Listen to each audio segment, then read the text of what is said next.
Hello friends, how are you? I'm Ari Theriger, and today, as you can see from the title of this video, today's subject is about Viking men, and they were also housewives. And then you say, wait, what? Arith, have you lost your bloody mind? Yes, indeed, I have, but a long time ago. And this subject has nothing to do with it.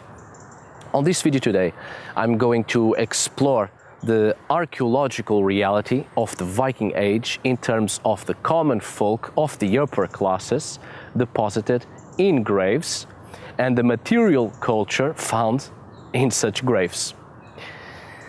But before we start, you like what I'm wearing? I bought this from Revadis, and if you want to look as cool as I, alright, in all seriousness, if you want one such as this or other products from Revadis, I'll leave his website here and his Patreon. Most of you probably already know him, and he has really cool stuff, some of which he turned into merchandise. Thank the gods. Now, let me just turn around so you can check this detail. Awesome, right? Now, let's start today's video. So, Viking men were also housewives. What I mean is, Viking men also had kitchen equipment with them in their graves and burial mounds. Give me a second to explain. This is not a video about gender roles. It's precisely the opposite, to show that in many social realities of the past, there was no such thing as gender roles as we perceive them today. And in the Viking society, things were obviously different as well. I'm here to talk about certain aspects concerning the perception we have of gender roles in the Viking Age. We often misinterpret the past because we try to transport our present social behaviors and what our contemporary Western society thinks it's socially acceptable and right into the cultures of the past. The way we conduct our lives and the social stigmas, behaviors, gender roles and whatnot were not the same 1,000 years ago. In fact, you would be very surprised to know the amount of things that were considered normal during the European Middle Ages and today are not. For instance, prostitution was legal, and today of the 44 countries that compose modern Europe, the only European countries where prostitution is legal are Austria, Germany, Greece, Hungary, Latvia, Netherlands and Switzerland. But that's a subject for another time. I think it's about time to move away from that clear division between men and women in the Viking Age we previously constructed based on our modern perceptions. There were not so many differences as we have been led to believe 100 or 150 years ago with the first archaeological studies in Scandinavian contexts. In Viking Age burials, women and men of the upper class were commonly buried with similar materials.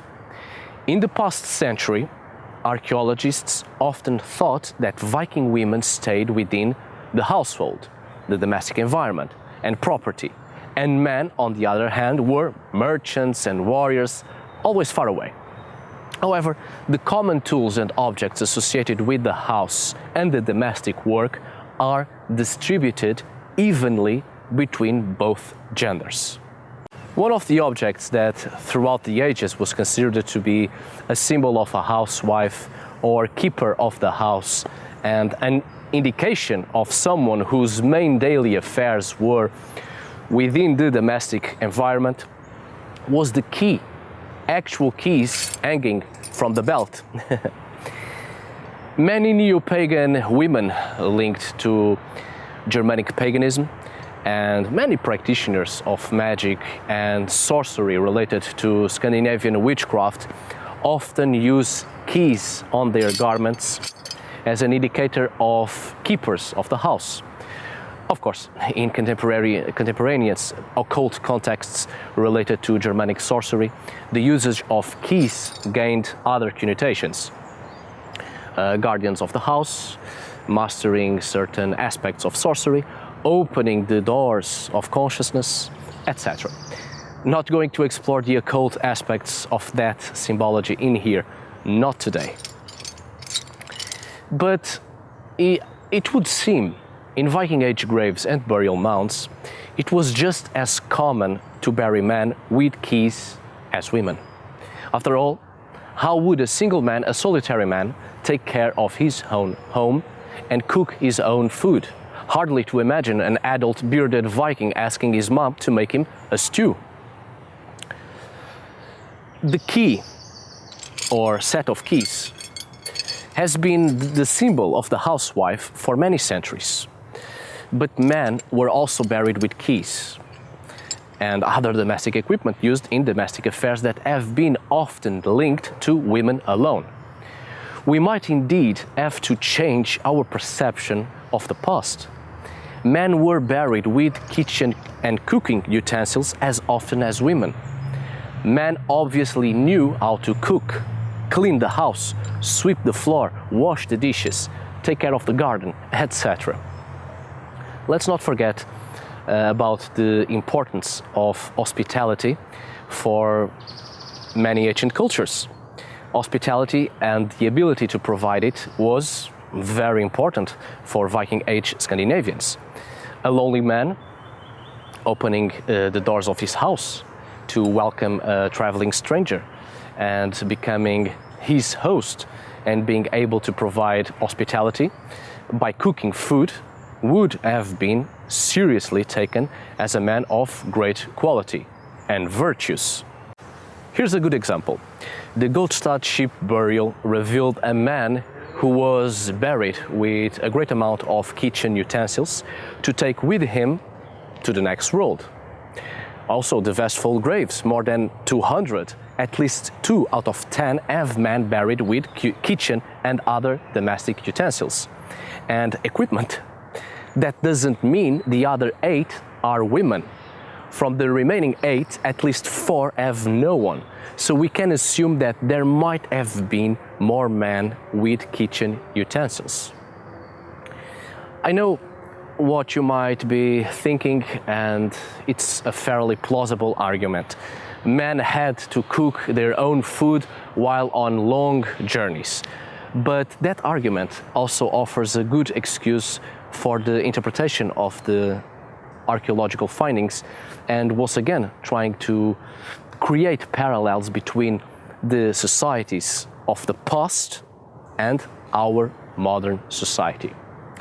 We are transporting to the past the people we observe and come in contact with during our lifetime in our societies of today, greatly changed by a variety of religious and social factors that did not exist in the past.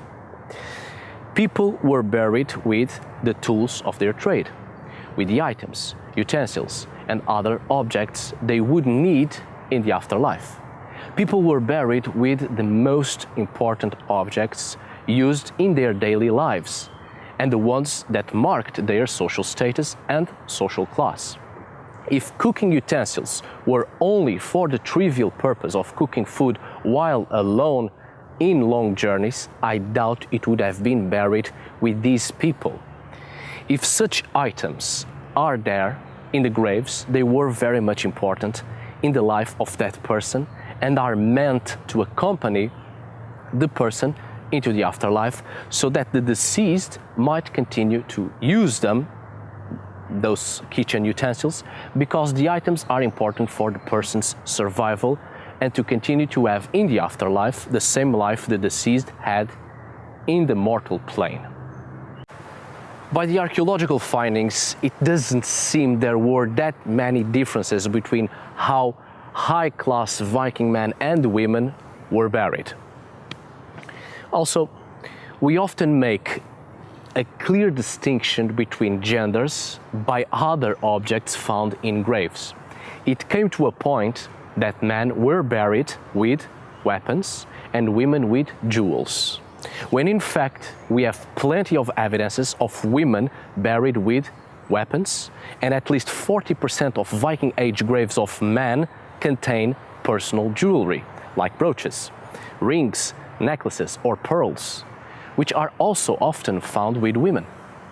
Both women and men were buried with craft tools and drinking vessels, which are the type of material culture we often associate with the male gender only, but it was there all along for both genders.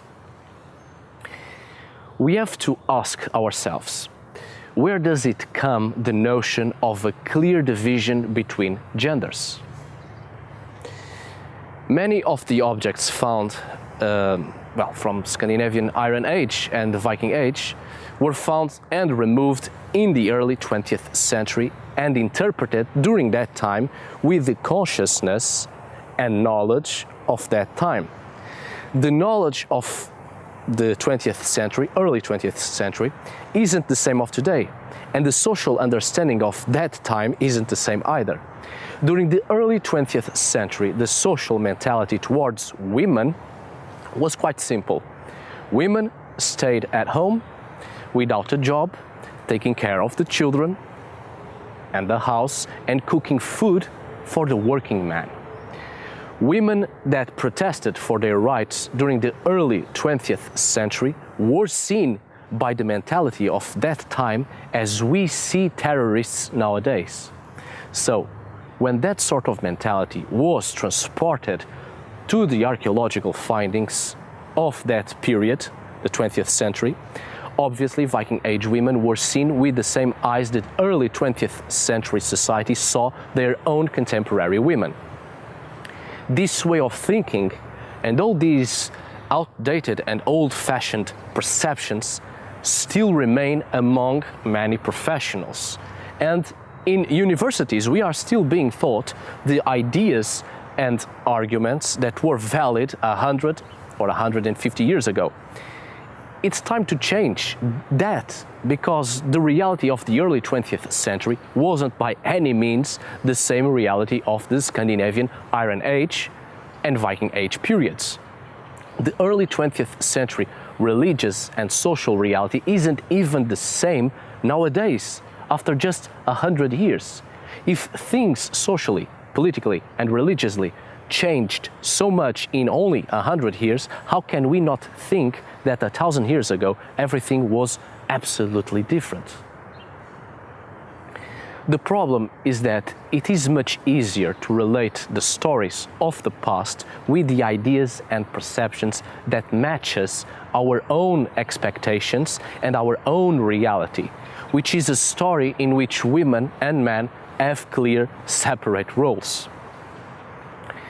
Another problem is that most burial mounds and graves don't have human osteological remains. There's nothing. They have no owner that we can make tests on to find who was buried there. And many archaeologists base themselves on the material culture alone. If they see jewelry, it was a woman. If they see weapons, it was a man. These preconceived ideas are accepted as the only truth, and we keep on doing it. But many graves with human osteological remains that we can make tests on to find the gender have proven, as I've said previously, that both genders took with them to the graves the exact same objects. There seems to be no clear distinction between genders during that period, the Viking Age, when it comes to virtually every type of job and occupation. Just think about it. Throughout the history of Scandinavian archaeology, there were always more male graves than female graves. What happened to the women? Because the great majority of graves contain weapons, but not the body, it was assumed it was just men.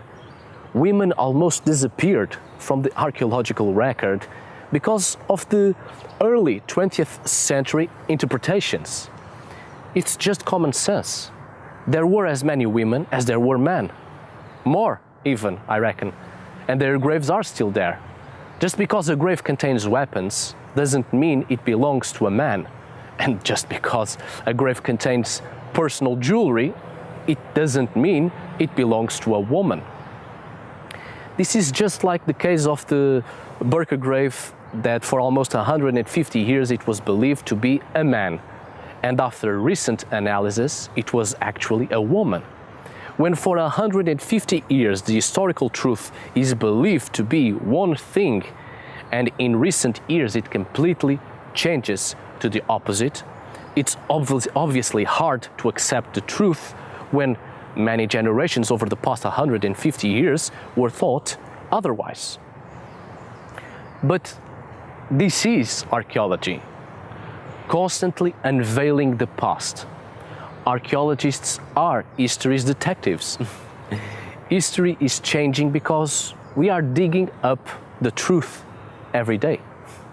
Alright, my dear friends, I hope you have enjoyed this video and that it was useful, at least to change a bit the mentality we have today, and we transport that mentality of our modern society into the past, which just doesn't work.